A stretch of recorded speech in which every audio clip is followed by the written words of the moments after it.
The slave market was silent until she screamed. When James tossed a handful of credits and reached for the mute alien girl, her glassy eyes snapped open in terror. "Don't touch me," she rasped, voice trembling for the first time. "Run!" And then the ground exploded beneath their feet. Smoke rolled through the air like burnt silk. James stumbled back, blinking against the chaos. Traders screamed, cages toppled, and the air filled with the metallic taste of fear. Somewhere behind him, a generator wailed before dying, plunging half the market into flickering darkness. He hadn't planned on heroics. He was supposed to buy spare parts, maybe a drink, and get out before the heat of this back-alley planet's twin suns cooked his nerves. But when he saw her, small, silver-skinned eyes like fractured glass, something old in him, something soldier-shaped, had whispered, "Save her." Now that voice sounded like an idiot. "Move." He barked at the stunned crowd, dragging the girl behind an overturned stall. The explosion had torn a hole straight through the plaza. Sparks fell from the broken canopy, scattering like fireflies. The alien girl clung to his sleeve, trembling. Her lips quivered, voice raw from disuse. "They're coming," she said. "You shouldn't have touched me." James scanned the smoke. "Who's coming?" "The ones who own me," she whispered. "And now you." His stomach turned cold. Around them, cloaked figures emerged from the haze, organized, precise, and armed. Not slavers, enforcers, the kind who didn't ask questions before firing. He ducked as plasma bolts tore through the air, scorching the stall behind him. "I guess introductions will have to wait," he muttered, pulling a compact blaster from his coat. He fired back, short, practiced bursts. Old habits didn't die. They just waited for bad timing. "Do you have a name?" he shouted over the noise. She hesitated, eyes glinting faintly blue. "Lyra." "Okay, Lyra, you can stay scared, but keep moving." Her gaze hardened, something ancient flickering beneath it. "You don't understand. If they catch us, they won't kill you. They'll use you." James didn't want to know what that meant. He grabbed her wrist, sprinting toward the service tunnels that cut beneath the market. Behind them, the sound of pursuit grew louder, boots, drones, and the sharp click of mechanized hounds. James thought he'd left the war behind. Apparently, the war had been waiting for him. The tunnels smelled like rust and wet stone. James's boots splashed through ankle-deep water as the emergency lights flickered red, painting everything like an open wound. The girl, Lyra, kept pace behind him, silent except for the sound of her breath. Every echo of her steps felt too loud, too alive. He checked the tracker on his wrist. Nothing but static. Either the blast had fried his signal, or someone was jamming it. He didn't like either option. "You're bleeding," Lyra said softly. A shard of metal had sliced across his forearm. He tore a strip from his sleeve and tied it off. "I've had worse hangovers," he said. A small laugh escaped her, quiet, uncertain. It startled him more than the explosion. They stopped near a service hatch. James pulled the lever. It refused to budge. Typical. He gritted his teeth, braced his shoulder, and forced it open with a metallic groan. The sound echoed like a gunshot.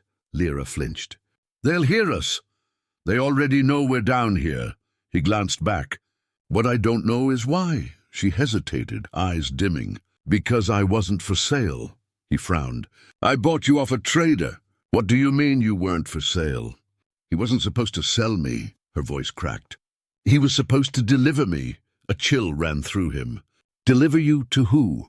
Before she could answer, a mechanical snarl cut through the tunnel. Metal claws scraped the concrete. One of the syndicate's hounds, tracking heat signatures. James shoved her forward. A go, they ran, boots pounding. The hound's red sensors blinked through the darkness, closing in fast. James turned, fired twice. The first shot missed. The second found its mark, detonating the creature's chest in a burst of sparks and oil. The tunnel shook. When the noise died, Lyra was staring at him, not with fear but wonder. "You shouldn't be able to kill that," she whispered. "Why not?" "Because it wasn't real." Her words hung there, heavy and impossible. James turned toward the smoking carcass. Beneath the ruined shell, the metal rippled like liquid, trying to heal itself. Whatever they were running from, it wasn't human. They burst out of the tunnels into blinding light. For a moment, James thought he'd run straight into a mirage. The desert stretched for miles, waves of amber sand glowing under twin suns that burned white-hot above the horizon. He doubled over, coughing, lungs still full of dust and smoke. Lyra stumbled beside him, blinking against the glare. Her skin shimmered faintly in the sunlight, like water disturbed by wind. James squinted at the skyline. No cities, no signal towers, no trade routes, just wreckage. The market had been built on top of an abandoned mining colony. So much for civilization, he muttered. Lyra tilted her head. You humans always think civilization means noise. That caught him off guard. He chuckled despite the heat. You've got opinions for someone who just met me. I've met men like you before, she said. Soldiers who think they stop fighting when they drop their guns. He stopped walking. You've got a sharp tongue for someone who was supposed to be mute. Her expression softened. I wasn't mute. I was silenced. Before he could ask what that meant, a low hum rippled through the air. The sand trembled. Out on the horizon, a ship descended, sleek, black and quiet as a predator. James felt his stomach sink. You said they'd follow us.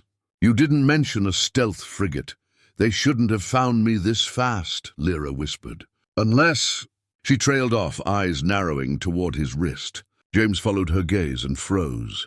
His wrist tracker, the one he'd used since his military days, blinked faintly blue. It's a beacon, she said, voice trembling. They're using you to find me. James ripped the tracker off and hurled it into the sand. It detonated in a small, sharp flash. He stared at the smoke, guilt twisting in his gut.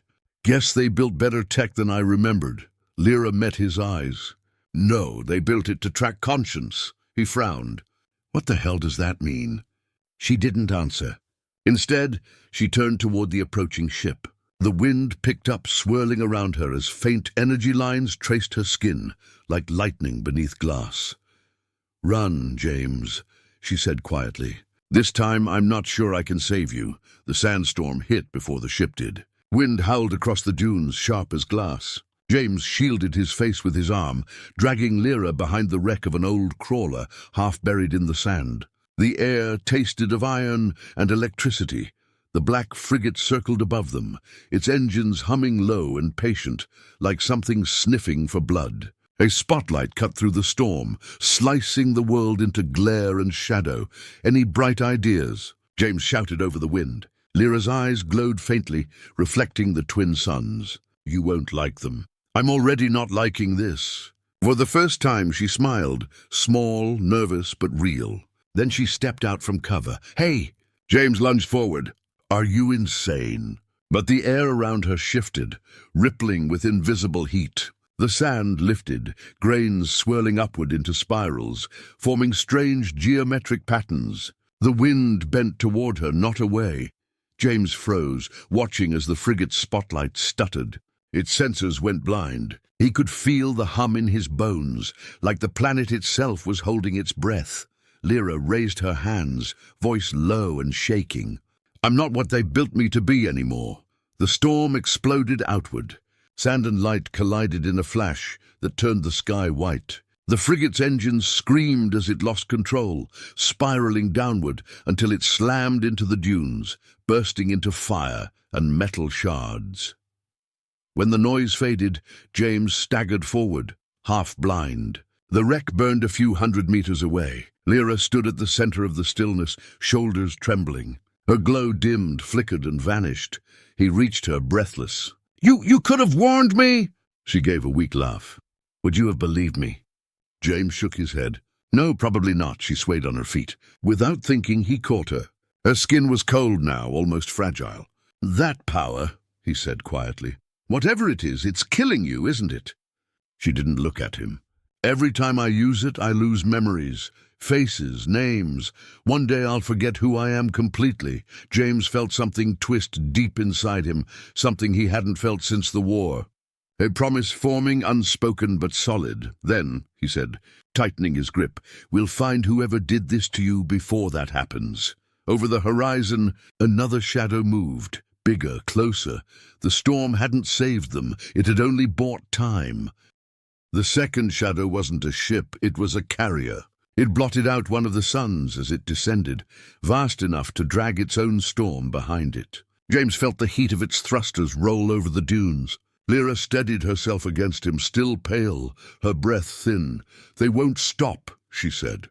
"I was their prototype. They'll burn the planet to get me back." James looked at her, then at the weapon in his hand, a useless piece of metal against a flying city.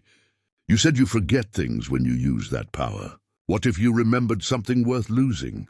She blinked, confused. "Like what?" "Like who you were before they made you." The words seemed to reach her.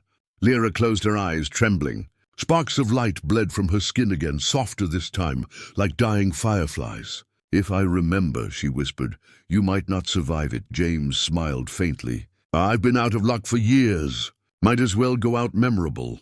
The ground shuddered as the carrier opened its bays. Metallic drones poured out, sleek, perfect, soulless. James raised his blaster. Lyra took a step forward. Her eyes turned white, the air fractured. The horizon bent. For an instant, every drone froze mid-air, locked inside invisible glass. James could hear her heartbeat, fast, fragile, human. Then she screamed and the world broke open. Light rolled across the desert like a tide. The carrier convulsed, its systems collapsing, engines melting into slag. The drones fell lifeless. When the brightness faded, only wind remained. James stumbled through the smoke. Lyra was on her knees, staring at the sand as if she didn't recognize it. "Hey," he said softly, crouching beside her.